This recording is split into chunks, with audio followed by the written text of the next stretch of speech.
नमस्कार दोस्तों, आप सभी का स्टडी फॉर यूपीएससी सेशन में स्वागत है। आज तारीख है 1 जनवरी 2024 ईस्वी और आज का न्यूज़पेपर आर्टिकल डिस्कशन का वीडियो होगा ये। सबसे पहले तो आप सभी को हैप्पी न्यू ईयर, नववर्ष की ढेर सारी शुभकामनाएं। ईश्वर आपको शारीरिक मानसिक तौर पर खुश रखे और आप पूरे साल मेहनत करके पढ़िए और ये साल सिर्फ मेहनत का ना हो बल्कि आपके लिए परिणाम भी आए और अच्छा परिणाम आए, आपके मन मुताबिक आपको परिणाम मिले। मेहनत करेंगे तो ज़रूर मिलेगा, है ना।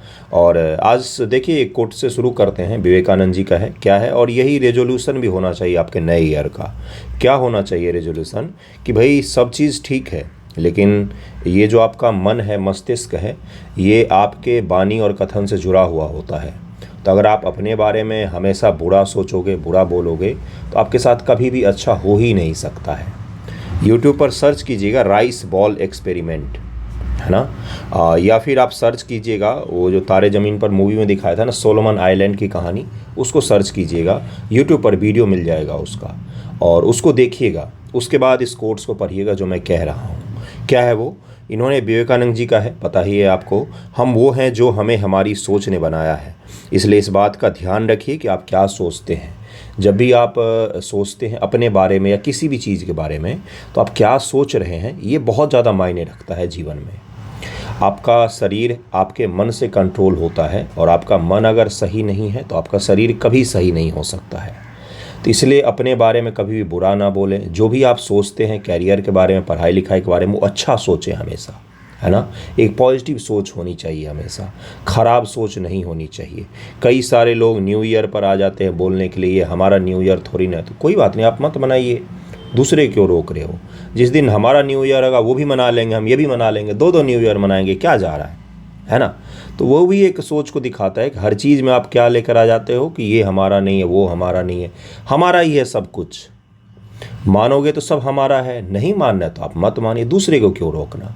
बहुत सारे लोग आज आपको ये बोलते हुए मिलेंगे, जो तैयारी करने वाले खास तौर से, क्या बदला है, साल ही तो बदला है, जीवन तो वैसा ही चल रहा है।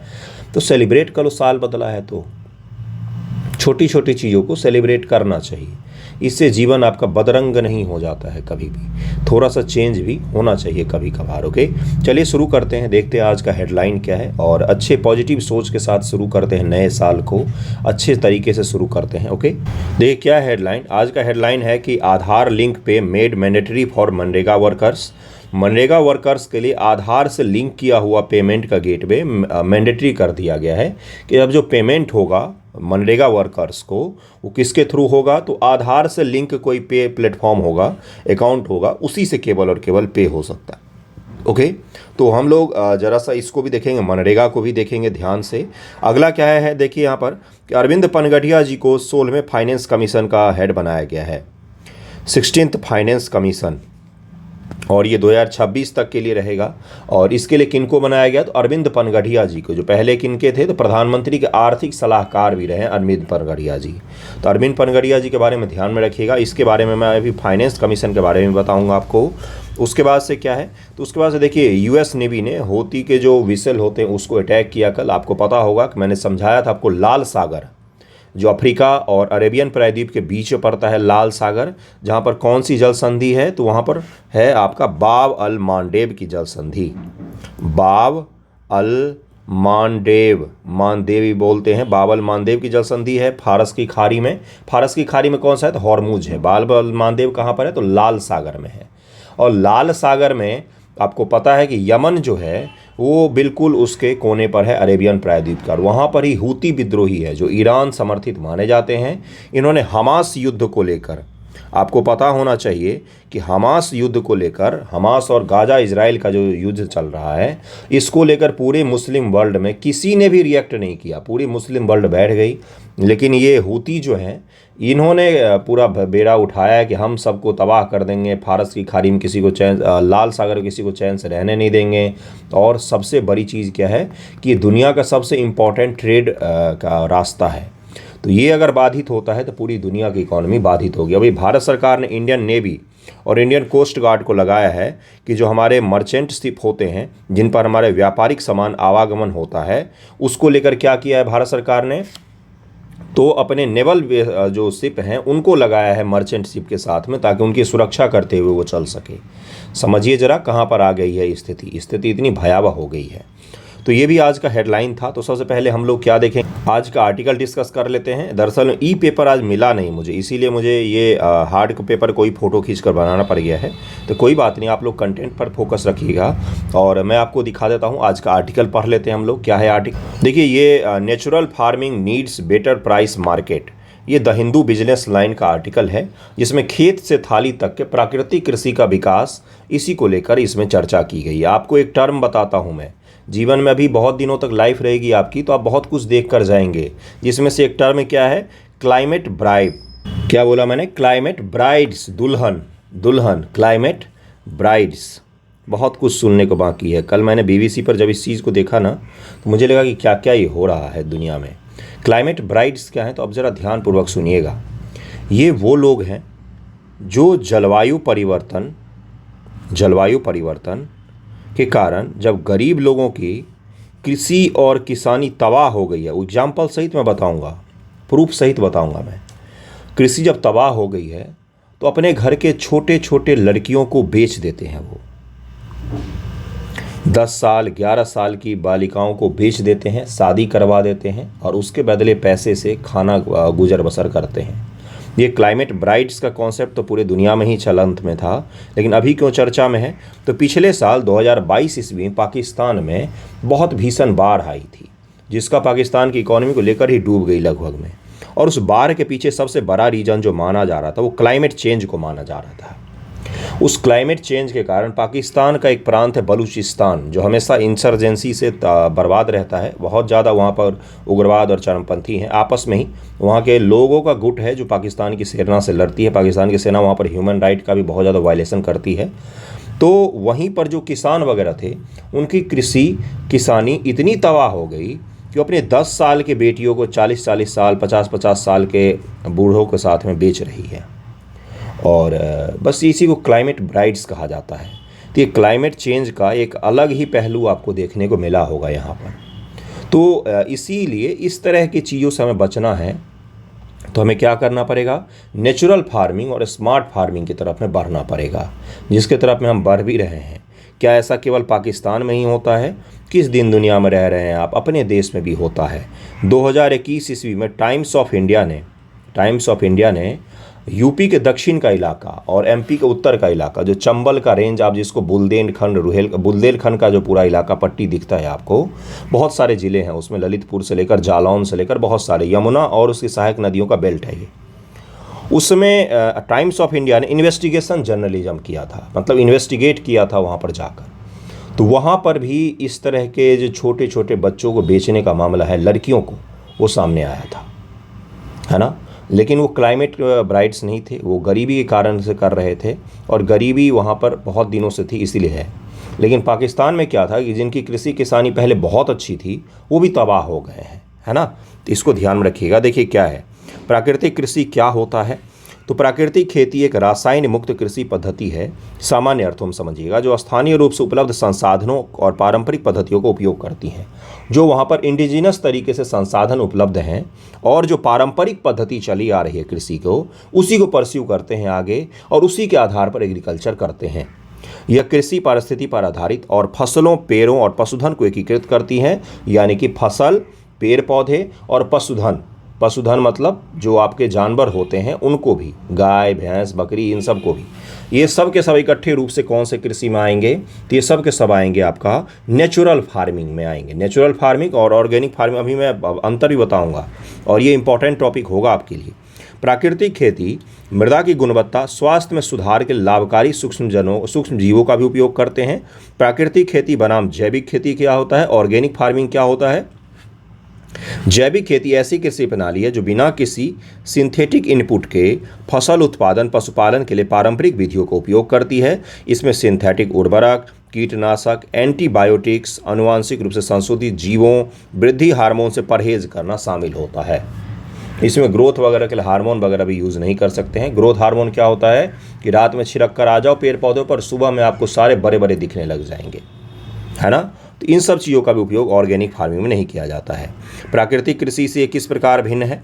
प्राकृतिक खेती कृषि न्यूनतम मानवीय हस्तक्षेप व पारिस्थितिक अनुकरण पर बल देती है, जबकि जैविक खेती जैविक आदानों या इनपुट का उपयोग पर ध्यान केंद्रित करती है, विशिष्ट मानकों का पालन करती है। जैविक ऑर्गेनिक फार्मिंग में क्या होता है ना, हम कुछ बाहर से चीज़ें डालते भी हैं, लेकिन नेचुरल फार्मिंग में हम कुछ भी नहीं डालते हैं। 100% नेचुरल, बस बोया और छोड़ दिया लगभग में उसको उसके प्राकृतिक चीज़ों के भरोसे, या यूज भी किया तो वहीं की चीज़ों का उपयोग करते हैं। प्राकृतिक खेती किसी भी आयातित उर्वरक या मृदा संशोधन के उपयोग को निषिद्ध करती है, जबकि जैविक खेती खाद, खनिज, चट्टान, पादप या पशु स्रोतों से प्राप्त उर्वरक के उपयोग की अनुमति देती है। ओके। प्राकृतिक खेती जैव विविधता को बढ़ावा देने, मृदा स्वास्थ्य को संरक्षित करने, पादपों एवं पशुओं के स्वास्थ्य का समर्थन करने, फसलों की पैदावार में सुधार लाने के लिए पारिस्थितिक सिद्धांतों पर निर्भर करती है, जबकि जो जैविक खेती होती है, ऑर्गेनिक खेती, ये कृषि पारिस्थितिक तंत्र की उत्पादकता, पारिस्थितिक जीवन शक्ति को इष्टतम करने के लिए जैविक सामग्री एवं तकनीकों का उपयोग करती है। दोनों में कुछ बेसिक डिफरेंस है, बस ध्यान रखिएगा। कई बार पीटी में आपको स्टेटमेंट देकर डिफरेंस पूछ लिया जाएगा। ओके। प्राकृतिक खेती किसी भी रासायनिक उपयोग को हतोत्साहित करती है, जबकि जैविक खेती मनुष्य और पर्यावरण के सुरक्षित माने जाने वाले रासायनिकों का उपयोग हम कर सकते हैं। जो मानव और पर्यावरण के लिए सुरक्षित केमिकल हैं, उसका हम उपयोग ऑर्गेनिक फार्मिंग में कर लेते हैं, लेकिन नेचुरल फार्मिंग में एक भी रासायनिक का उपयोग आप नहीं कर सकते हैं, चाहे वो हमारे लिए अच्छा हो, चाहे वो हमारे लिए बुरा हो, प्रकृति के लिए अच्छा हो, प्रकृति के लिए अच्छा हो, उपयोग ही नहीं करना है। समझ में आ रही होगी चीज़ें आपको। प्राकृतिक खेती एक दार्शनिक दृष्टिकोण पर आधारित है, जो प्रकृति को स्वयं के ज्ञान को प्रतिबिंबित करती है, जबकि जैविक खेती एक समग्र कृषि प्रणाली है, जिसे सावधानीपूर्वक अभिकल्पित और विनियमित किया जाता है। बेसिक डिफरेंस आपको समझ में आ गया होगा। ऑर्गेनिक फार्मिंग और नेचुरल फार्मिंग अलग अलग विधियाँ होती हैं भाई, अलग अलग होती है। नेचुरल फार्मिंग और ऑर्गेनिक फार्मिंग बिल्कुल अलग अलग चीज़ें हैं। अब नेचुरल फार्मिंग के क्या लाभ होते हैं? पर्यावरणीय लाभ होता है। सबसे पहले पर्यावरणीय लाभ में भी है स्वास्थ्य, मृदा, जल संरक्षण भी होता है, प्रदूषण की कमी हो जाती है, इससे जलवायु परिवर्तन समन का भी हम सामना कर सकते हैं। निम्न कार्बन फुटप्रिंट। कार्बन फुटप्रिंट अब क्या है, ये किस एरिया का नाम है? तो आप जैसे व्यक्ति हैं, आपके द्वारा सुबह से शाम तक जितने कार्बन का टोटल उत्सर्जन किया जाता है, उत्सर्जन एमिशन किया जाता है, वही क्या कहलाएगा? आपका कार्बन फुटप्रिंट कहलाएगा। अगर आप गाड़ी यूज़ कर रहे हैं, अगर आप जलावन का यूज़ कर रहे हैं, जलाने के लिए कोई चीज़, या आप कुछ भी और ऐसा कर रहे हैं जिससे कार्बन एमिशन होता है, तो आपका कार्बन फुटप्रिंट कहलाएगा। आपको ये पता होना चाहिए, पर पर्सन कार्बन फुटप्रिंट में दुनिया के सबसे अच्छे देशों में से हम हैं, क्योंकि हमारे यहाँ लोगों के दैनिक जीवन में कार्बन उत्सर्जन का उतना ज़्यादा महत्व नहीं होता। अगर कोई गाड़ी नहीं चलाता है तो उसके पूरे दिन भर के सर्किल में कार्बन उत्सर्जन नगण्य के बराबर में होता है। लेकिन अमेरिका और कतर और अरेबियन कंट्री जो अमीर देश हैं, वहाँ पर पर्सन कार्बन का उत्सर्जन जो होता है वो फुटप्रिंट बहुत ही ज़्यादा होता है। ठीक है, तो इसको भी ज़रा ध्यान में रखिएगा। निम्न कार्बन फुटप्रिंट होता है इन चीज़ों का।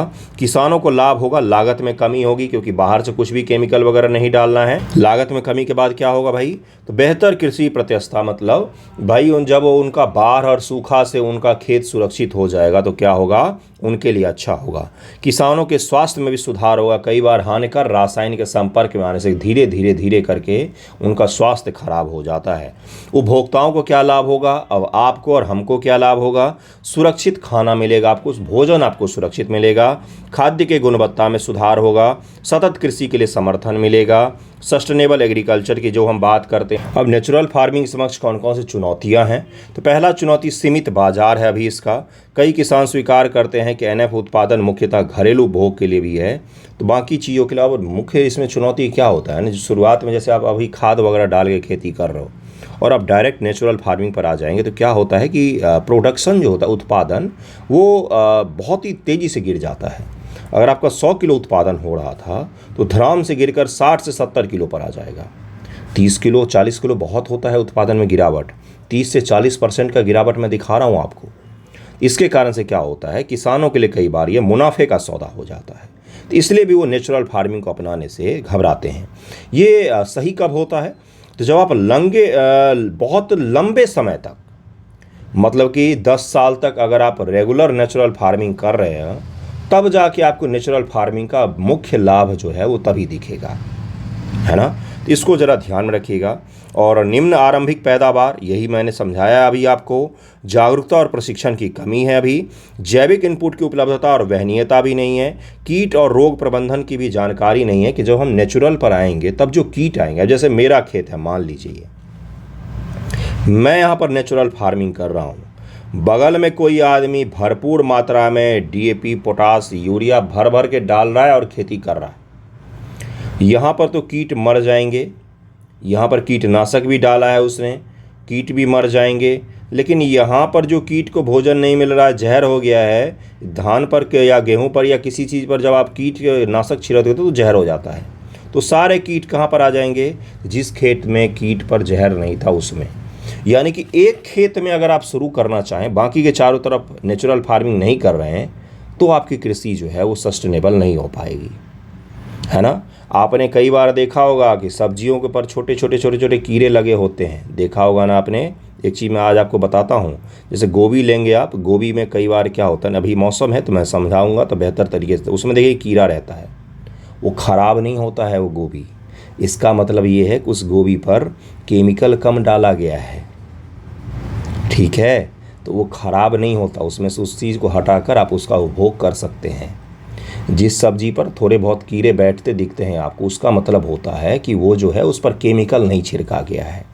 आप उसको धोकर पोंछकर साफ करके उसको खा सकते हैं। तो ये बेसिक चीज़ें लोगों को समझ में नहीं आती है। चलिए आगे बढ़ते हैं। अगला देखिए, कीट और रोग प्रबंधन। उदाहरण के लिए जम्मू कश्मीर में सेब उत्पादकों को प्राकृतिक तरीकों का उपयोग कर कोडलिंग मॉथ संक्रमण का प्रबंधन करने में चुनौतियों का सामना करना पड़ा, जिसके कारण कुछ किसानों रासायनिक कीटनाशक की ओर वापस लौट गए। और इसके कारण किसानों ने जो वो प्राकृतिक फार्मिंग की तरफ गए थे, वो फिर से कहाँ पर आ गए? तो आ गए आपके केमिकल वाले फार्मिंग पर, क्योंकि उनको कीटनाशक का सामना ही नहीं कर पा रहे थे। अब मेरे नेचुरल फार्मिंग करने से वो कीटनाशक थोड़ी खत्म हो जाएंगे। समझ में आ रही है ना चीज़ें आपको। चलिए अगले टॉपिक पर चलते हैं। अगला है वित्त आयोग। वित्त आयोग के बारे में अरविंद पनगड़िया जी बने हैं, ये तो पहले ध्यान में रखिएगा। और 16वां वित्त आयोग है ये। और वित्त आयोग बहुत दिनों से गठित हो रहा है। आर्टिकल कौन सा? 280। क्या बोला गया इसमें कि प्रत्येक 5 वर्षों पर भारत सरकार ने वित्त आयोग को गठन करना है। और वित्त आयोग का काम क्या होता है? तो केंद्र और राज्य के बीच में वर्टिकल रूप से संसाधनों के आवंटन को सुनिश्चित करता है वित्त आयोग। इसका फॉर्मूला भी है, जिसमें जलवायु परिवर्तन, जनसंख्या, क्लाइमेट से कैसे लड़ रहे हैं, डेवलपमेंट कैसे हो रहा है, इंक्लूसिव ग्रोथ हो रहा है कि नहीं, इन सभी चीज़ों का ध्यान में रखकर संसाधन और टैक्स के आवंटन की अनुशंसा की जाती है केंद्र सरकार से। ये क्लियर हो गया। वित्त आयोग का एक और है राज्य वित्त आयोग, जो क्या करती है? वो भी वर्टिकल ही करेगी। यानी कि राज्य सरकार और पंचायती राज, यानी कि लोकल बॉडीज, पंचायत हो गया, नगर पालिका हो गया, उनके बीच में वित्त का आवंटन, राजस्व का आवंटन किस प्रकार से हो, इसका फॉर्मूला कौन देता है? तो वित्त आयोग ही, राज्य वित्त आयोग देता है। तो अरविंद पनगड़िया जी बने हैं, तो उसको जरा बार बार मैं नाम क्यों बोल रहा हूँ अरविंद पनगड़िया का, वहाँ पर दे देगा आपको 2-3 नाम और आप फिर कंफ्यूज हो जाएंगे। आज आपको और क्या करेंगे, वित्त आयोग के जितने मेंबर्स बने हैं, ये अरविंद पनगड़िया जी तो अध्यक्ष होंगे, बाकी उसके और भी मेंबर्स होंगे। उन सभी मेंबर्स के नाम आपको याद होने चाहिए। 66 बीपीएससी, 67 बीपीएससी जो कैंसिल हो गया था, उसमें वित्त आयोग के ऐसे ही किसी सदस्य का नाम पूछ लिया गया था, ठीक है। जो अध्यक्ष थे उनका नहीं पूछा गया, बाकी लोगों का पूछ लिया गया था। फाइनेंस कमीशन संविधान के अनुच्छेद 280 के तहत हर 5 वर्ष पर गठित किए जाने वाला संवैधानिक निकाय है, जो संघ और राज्यों के बीच वित्तीय संसाधनों के वितरण पर अनुशंसाएं प्रस्तुत करते हैं। इन अनुशंसाओं में 3 मुख्य पहलू शामिल होते हैं। वर्टिकल डिवोल्यूशन, लंबवत तरीके से हस्तांतरण कैसे होगा, केंद्रीय करों के विभाज्य पुलों में राज्य की हिस्सेदारी, केंद्र का कर का, केंद्र जो कर वसूलती है उसके उसका वो हिस्सा जिसको विभाजित करके राज्यों में बांटना है, तो किस आधार पर बांटना है, ये भी कौन फॉर्मूला देता है? तो वित्त आयोग। राज्यों के बीच संसाधनों का आवंटन एक ऐसे फॉर्मूले के आधार पर किया जाता है जिनके वित्तीय आवश्यकताओं, क्षमताओं व प्रदर्शन को परिलक्षित करता है, और सहायता या सुधार की आवश्यकता रखने वाले विशिष्ट राज्यों या क्षेत्रों को अतिरिक्त हस्तांतरण की भी सुविधा वित्त आयोग की अनुशंसा पर ही मिलती है। 13वें वित्त आयोग द्वारा की गई अनुशंसाओं में दो महत्वपूर्ण अनुदान न्याय वितरण और सांख्यिकी प्रणाली संबंध थे। इसको ध्यान रखिएगा। अगर कोई राज्य जस्टिस का डिस्ट्रीब्यूशन सही तरीके से कर रहा है तो उसको वित्त आयोग ने रिकमेंड किया था कि इसको थोड़ा सा ज़्यादा ग्रांट मिलना चाहिए। और क्या है, जैसे पिछली बार जब एन.के. सिंह जी की अध्यक्षता में वित्त आयोग गठित हुआ था तो उसमें उन्होंने बोला, क्लॉज जोड़ा एक, कि भाई जलवायु और वित्त को लेकर भी संबंध जोड़ो, कि जलवायु परिवर्तन से अगर कोई ज़्यादा ग्रसित है या ज़्यादा अच्छा काम कर रहा है, कोई जनसंख्या मैनेजमेंट अच्छे तरीके से कर रहा है, तो उन सब क्लॉज के आधार पर भी उनको क्या मिलना चाहिए, वित्त मिलना चाहिए। न्याय विभाग ने कई पहलों की पहचान की जहां समर्थन की आवश्यकता है। इनमें न्यायालय के कार्य के घंटों को बढ़ाना, लोक अदालत के समर्थन बढ़ाना, राज्य विधिक सेवा, ये सब कुछ देखने के बाद वित्त आयोग ने क्या किया था, न्याय के वितरण के आधार पर भी थोड़ा सा रिकमेंड किया था। इसी प्रकार न्याय संगत क्षैतिज वितरण के लिए लागत अंतराल, कॉस्ट रिचेबिलिटीज़ का मापन महत्वपूर्ण है। बहुत से कारकों के कारण सेवाओं की लागत विभिन्न राज्यों में भिन्न भिन्न होती है। इसको भी ध्यान में रखकर वित्त का आवंटन किया जाना चाहिए। अब फाइनेंस कमीशन की कुछ सफल अनुशंसाएं कौन कौन सी हैं, जब भी आप लिखेंगे तो क्या क्या लिखेंगे, इसके कौन कौन से सफल कहाँ कहाँ पर हुई अनुशंसा करने में, और चुनौतियाँ कौन कौन सी आ रही है फाइनेंस कमीशन के सामने। समझ में आ रही होगी चीज़ें आपको। फाइनेंस कमीशन विगत वर्षों में कई अनुशंसाएं की हैं जिनका भारत में सार्वजनिक वित्त शासन विकास के विभिन्न पहलुओं पर महत्वपूर्ण प्रभाव पड़ा है। इसके कुछ उदाहरण हैं।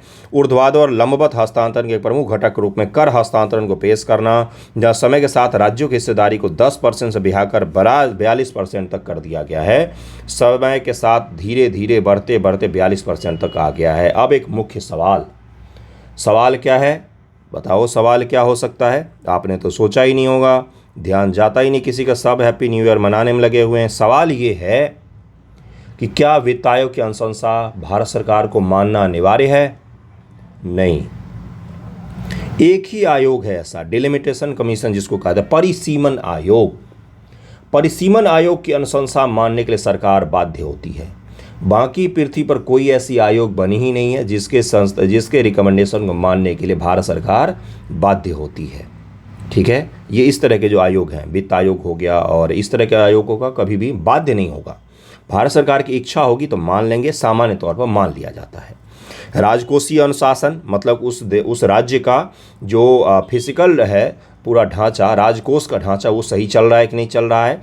जनसंख्या नियंत्रण, वन संरक्षण, अगर आप वन को सही तरीके से संरक्षित किया तो भी आपको ग्रांट ज़्यादा मिलेगा। बिजली क्षेत्र में सुधारों को प्रोत्साहित करने के लिए राज्य के लिए प्रदर्शन आधारित की शुरुआत भी की थी। परफॉर्मेंस बेस्ड इनिशिएटिव, यानी कि वही जो ज़्यादा नंबर लाएगा उसको चॉकलेट देंगे हम, तो ज़्यादा जो परफॉर्मेंस अच्छा दिखाएगा उसको हम क्या करें, ज़्यादा पैसा देंगे, है ना। प्राकृतिक आपदाओं के लिए राज्य व स्थानीय निकाय को तैयारी और प्राकृतिक क्षमता बढ़ाने के लिए आपदा राहत निधियों की शुरुआत। स्थानीय निकाय को वित्तीय स्वायत्ता, बुनियादी सेवाओं के वितरण, उनकी जवाबदेही को सुदृढ़ कर अनुदान की शुरुआत भी। स्वास्थ्य, शिक्षा, न्याय वितरण, सांख्यिकी प्रणाली जैसे विशिष्ट क्षेत्रों के अनुदान की शुरुआत भी वित्त आयोग करती है। अब इसके समक्ष चुनौती कौन कौन से हैं, तो पहला इसके समक्ष चुनौती है जीएसटी परिषद का सह अस्तित्व। अब देखिए, एक परिषद है जीएसटी परिषद जो संवैधानिक बॉडी है, वो भी तो कहीं न कहीं राज्य और केंद्र मिलकर ही तो काम कर रहे हैं, और वहाँ भी तो जीएसटी का बंटवारा तो होता ही है केंद्र और राज्य के बीच में। सीजीएसटी सेंटर का जीएसटी, एसजीएसटी स्टेट का जीएसटी, सुना होगा आपने, तो ये भी तो है। तो फिर फाइनेंस कमीशन क्यों? ये एक चुनौती है यहाँ पर कि जीएसटी का काम फिर परिषद का क्या रह जाएगा और फाइनेंस कमीशन का क्या काम रह जाएगा। तो देखिए, जीएसटी परिषद जो है वो केवल और केवल अप्रत्यक्ष करों से संबंधित है ना, आपने सुना होगा। और बाकी जो वित्त आयोग का कंसीडर करती है वो अप्रत्यक्ष कर या भारत सरकार का जो भी बांटने योग्य कर है उन सभी का आधार पर रिकमेंडेशन करती है। ओके, एक अस्थायी संवैधानिक निकाय है जो कर और जीएसटी से संबंधित अन्य मामलों पर निर्णय लेती है। इसके निर्णय वित्तीय संसाधन साझा करने के लिए फाइनेंस कमीशन के राजस्व अनुमान और गणनाओं को प्रभावित कर सकते हैं। तो पहला चुनौती ये हो गया 16वें वित्त आयोग के समक्ष। रक्षा व आंतरिक सुरक्षा हेतु वित्त पोषण, एक उत्तर चिंतन के रूप में 15वें वित्त आयोग को यह निर्धारित करने के लिए अतिरिक्त विचारार्थ विषय टर्म ऑफ रेफरेंस सौंपा गया था कि क्या रक्षा एवं आंतरिक सुरक्षा के वित्त पोषण के लिए अलग तंत्र स्थापित किया जाना चाहिए। जैसे मुझे पता है नहीं समझ में आ रहा होगा, सुनिए मैं समझा दूंगा। जैसे यहाँ पर वन संरक्षण के आधार पर हम वित्त देने की बात करते हैं राज्यों को कि जिसने वन संरक्षण बहुत अच्छे तरीके से किया है उसको हम ज़्यादा वित्त देंगे। उसी प्रकार से कुछ राज्य हमारे लिए इंटरनल सिक्योरिटी, आंतरिक सुरक्षा, देश की सुरक्षा के लिए भी महत्वपूर्ण हो सकते हैं, जैसे जम्मू कश्मीर, जैसे पंजाब, जैसे नॉर्थ ईस्ट का अरुणाचल, हमारे इंटरनल सिक्योरिटी, नॉर्थ ईस्ट का मणिपुर, ये हमारे इंटरनल सिक्योरिटी के लिए भी है। तो कुछ राज्य ऐसे हो सकते हैं जो रक्षा, डिफेंस और इंटरनल सिक्योरिटी के लिए भी हो सकते हैं वल्नरेबल। तो क्या उसके आधार पर भी हमें क्या करना चाहिए? वित्त का आवंटन करना चाहिए। इसने इस उद्देश्य के लिए गैर व्यक्तिगत निधि, नॉन लैप्सेबल फंड सृजन की अनुशंसा की, जिसे सरकार ने संवैधानिक रूप से स्वीकार करे, लेकिन इसके कारण पर अभी भी कार्य किया जाना शेष है। नॉन लैप्सेबल फंड के तौर पर इसको अनुशंसा किया था 15 में वित्त आयोग ने, अभी तक लेकिन इसको लागू नहीं किया गया है। इम्प्लीमेंटेशन की प्रक्रिया शुरू हो गई क्योंकि सरकार ने भी इसको एक्सेप्ट किया कि हाँ ये बहुत ज़रूरी चीज़ है भाई। कई सारे राज्य ऐसे होते हैं जिनको इंटरनल सिक्योरिटी के चीज़ों को सामना करने के ज़्यादा खर्चे करने पड़ते हैं, है ना, तो इसलिए उनको ज़्यादा वित्त का मुहैया करवाना चाहिए। कोविड-19 महामारी का प्रभाव से भी देश निकल रहा है, तो उसके कारण से भी हो सकता है कि कुछ दिक्कतों का सामना करना पड़े। राजकोषीय स्वायत्तता समता को समृद्ध करेगा, राजकोषीय दक्षता जवाबदेही को बढ़ाएगा। बस यही था। फाइनेंस कमीशन के बारे में ध्यान रखिएगा, आर्टिकल 280। और आप मुझे ये बताएंगे कि इसके सदस्य और कौन कौन से बने हैं। 1-2 दिन में क्लियर हो जाएगा सारा कुछ। सर्च करके नाम लिख के रख लीजिएगा। कुछ बेसिक चीज़ों को जब आप छोड़ देते हैं तो आप फंस जाते हैं वहाँ पर, है ना, तो इसको ध्यान रखिएगा। अगले टॉपिक पर चलें। अगला न्यूज़ क्या है? ये दुनिया के जाने माने जर्नलिस्ट हैं, लेफ्ट विंग जर्नलिस्ट घोषित हैं भाई, है ना, और है नहीं थे, इनका डेथ हो गया। बहुत ही फेमस थे और पूरे दुनिया भर में विकीलीक्स का नाम सुना होगा आपने, विकीलीक्स। जूलियस असांजे का नाम सुना होगा, उससे भी जुड़े हुए थे ये। और डेली जो मिरर होता है, लेफ्ट विंग का जो डेली मिरर है, और उसके अलावा बहुत सारे जो टीवी चैनल हैं, न्यूज़ है, डॉक्यूमेंट्री है, उन सभी को बनाने में इन्होंने मदद किया था। Campaigning journalist and documentary maker John Pilger, इनका डेथ हो गया है, तो इनके बारे में ध्यान रखिएगा। पीटी में कई बार आपसे पूछ लेता है। बाकी ये ऑस्ट्रेलियाई मूल के थे और ब्रिटेन में रह रहे थे। लेफ्ट विंग में बहुत ही घोषित और बहुत ही फेमस जर्नलिस्ट हैं ये, है ना। लेफ्ट विंग में बार बार बोल रहा हूँ कि घोषित हैं ये। मीडिया भी हमारा घोषित होता है, लेफ्ट विंग, राइट विंग, जैसे द हिंदू न्यूज़पेपर और इंडियन एक्सप्रेस, ये घोषित रूप से लेफ्ट विंग न्यूज़पेपर होते हैं, ये आपको पता होना चाहिए।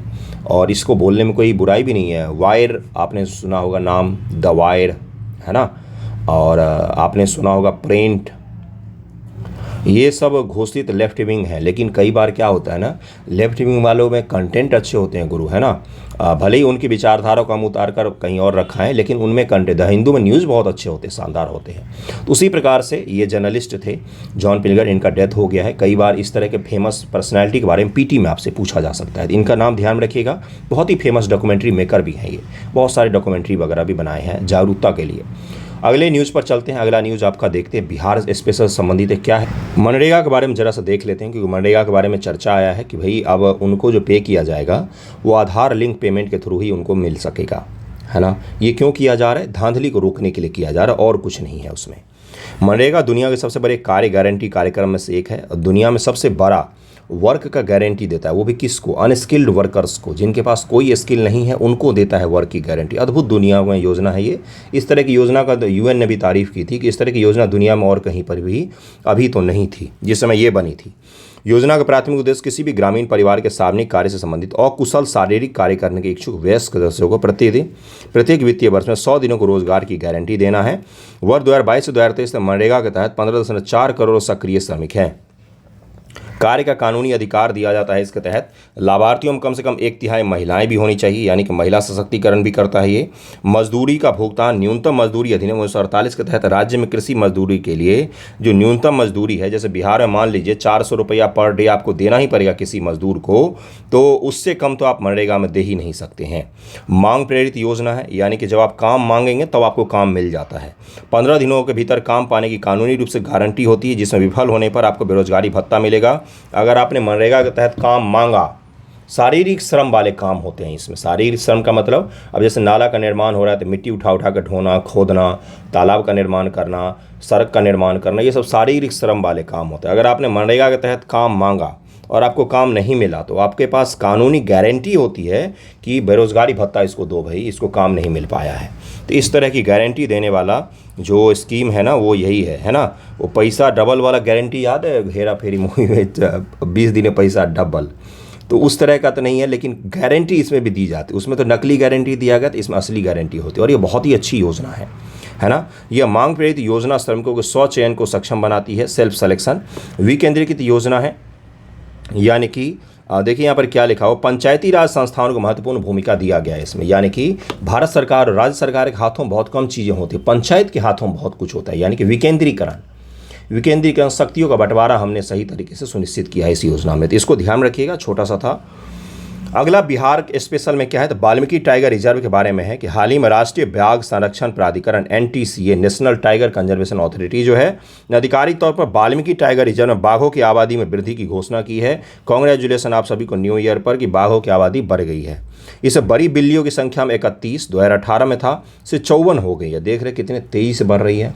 जैसे आपको पता होगा कि जो कान्हा है मध्य प्रदेश में है ना, कान्हा वो ओवर पॉपुलेटेड हो गया है ना, तो वाल्मीकि भी कुछ दिनों में ओवर पॉपुलेटेड हो जाएगा टाइगर्स के, यानी कि टाइगर्स की संख्या हद से ज़्यादा हो जाएगी उस वन में। तो देखिए 31 2018 में थे, 54 हो गए 2023 में, और जनसंख्या बहुत तेज़ी से बढ़ रही है गुरु। अब मुझे लग रहा है कि अगले कुछ सालों में 100 को तो पार कर ही जाएंगे, अच्छी चीज़ है। तक वृद्धि देखी कि बिहार सरकार कैमूर वन्यजीव अभयारण्य को BTR के बाद, वाल्मीकि टाइगर रिजर्व के बाद राज्य का दूसरा बाघ अभयारण्य घोषित करने के लिए NTCA की मंजूरी मिलने का इंतजार कर रही है। आपको पता होगा कि राज्य में दूसरा टाइगर रिजर्व कौन सा बनेगा, तो वो बनेगा आपका कैमूर में जो वन्यजीव अभयारण्य है उसको घोषित किया। अब सुनिए जरा ध्यान से, जब भी किसी वन्यजीव अभयारण्य को प्रोजेक्ट टाइगर के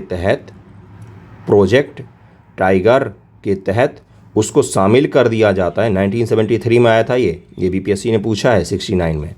प्रोजेक्ट टाइगर के तहत जब भी किसी वन्यजीव अभयारण्य को शामिल कर दिया जाता है तो टाइगर रिजर्व घोषित हो जाता है। ये सारे शक्तियाँ किसके हाथों में होती हैं, तो एक पावरफुल बॉडी है NTCA, उसी के हाथों में होती हैं। BTR Valmiki tiger reserve Bihar का एकमात्र बाघ अभयारण्य टाइगर रिजर्व है, अभी दूसरा हो जाएगा जब कैमूर हो जाएगा। तो भारत में हिमालय के तराई वनों में सबसे पूर्वी सीमा का निर्माण करती है। BTR बिहार के पश्चिमी चंपारण जिले में है, उत्तर में नेपाल, पश्चिम उत्तर प्रदेश के साथ सीमा साझा करती है, और गंगा के मैदानी जैव विविधता वाले टाइगर रिजर्व वनस्पति भाबर और तराई क्षेत्रों का संयोजन है। 2021 के अनुसार इसका कुल क्षेत्र 85.7% भूभाग वनाच्छादित है। और आगे बढ़ें, ये रहा वाल्मीकि टाइगर रिजर्व। वनों में पाए जाने वाले वन स्तनधारियों बाघ, सौल्थ भालू, तेंदुआ, जंगली कुत्ता, बाइसन, जंगली सुअर आदि शामिल हैं। गंडक, पंडई, मुनार, मनोर, हरहा, मसान, भापसा नदियां इस अभयारण्य के विभिन्न हिस्सों से प्रवाहित होती हैं। तो ये रहा वाल्मीकि टाइगर रिजर्व। नदियों के नाम ध्यान में रखिएगा। UPSC में अगर डीप में जाता है UPSC तो वो वन्यजीव अभयारण्य को रिवर्स से छोड़कर पूछ लेता है, तो आपको भी पता होना चाहिए। BPSC का जिस प्रकार से लक्षण क्रम है वो जा सकता है इस तरह की चीज़ों पर। देखिए, और ये रहा इधर कैमूर है, यहाँ पर ये बिहार का आपको मैप दिख रहा हुआ है, बहुत ही सुंदर सा। और आज का न्यूज़पेपर डिस्कशन यहीं पर समाप्त होता है। हैप्पी न्यू ईयर आप सभी को कैसा लगा है ज़रूर बताइएगा। थैंक यू सो मच आप सभी का वीडियो देखने के लिए।